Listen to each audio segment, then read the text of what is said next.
Now it was that sound that had telemarketers asking if her mommy was home when she answered the phone that was going to get her straight up murdered. Focus, Shelby. Be the badass your tats promise you are. She had several, but her biggest was a detailed leaf tattoo the length of her forearm. It wasn't exactly skull and crossbones with a bloody dagger tuff, but getting it had hurt like a bitch and she'd survived. That meant she could live through this. The steps got closer, and she pictured a Goliath of a guy, maybe with a little drool stuck to the corner of his mouth and wild black eyes, walking toward the open bedroom door. She adjusted her sweat-slick grip on the flashlight's stun gun. Thank you, nerves, for adding that to the mix.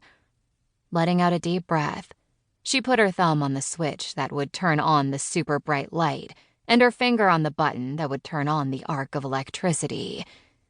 She'd gotten the device after the threat sent in to her hockey blog, The Biscuit, got more than the usual, "you're a real bitch and I hope you get raped" variety of being female on the internet. According to the self-defense course she'd taken, the light would momentarily startle her attacker so she could get in close enough to jab the electric arc into a sensitive spot.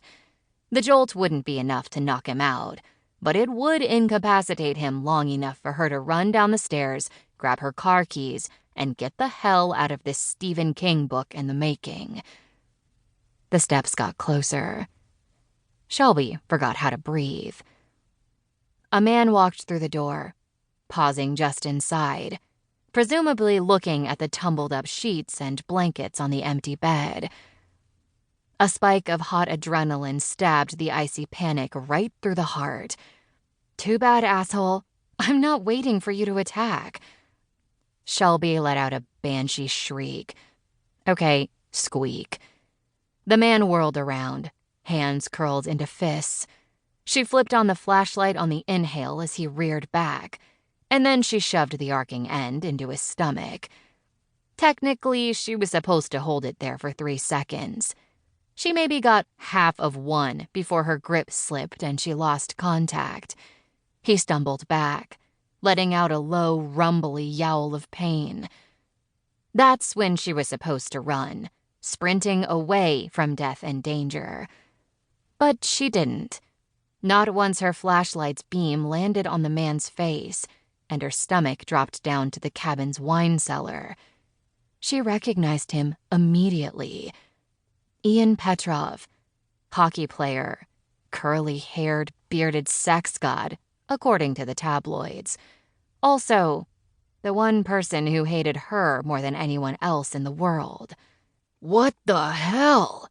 Ian yelled, holding a protective arm over his gut as he advanced toward her. "You better get the fuck out of here before the cops show up." Did you follow me? Brilliant question? No. But her brain was a little shell-shocked at the moment. Why in the hell would I do that?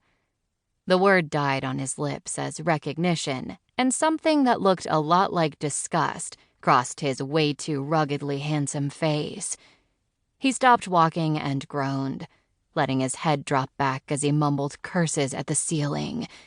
You have got to be fucking kidding me. You? Here? What, are you stalking me? Haven't you fucked up my life enough? Shelby winced. It had been an accident, but the result was the same. She was the reason why everyone in Harbor City now knew that Ian's best friend and fellow Ice Knights hockey player, Alex Christensen, was actually Ian's secret half-brother. When it came out that Alex had known the truth for years without telling Ian, the two men had stopped speaking to each other. Now the Ice Knights had been torn in two just as the playoffs were starting. It was an unmitigated mess, and all her fault.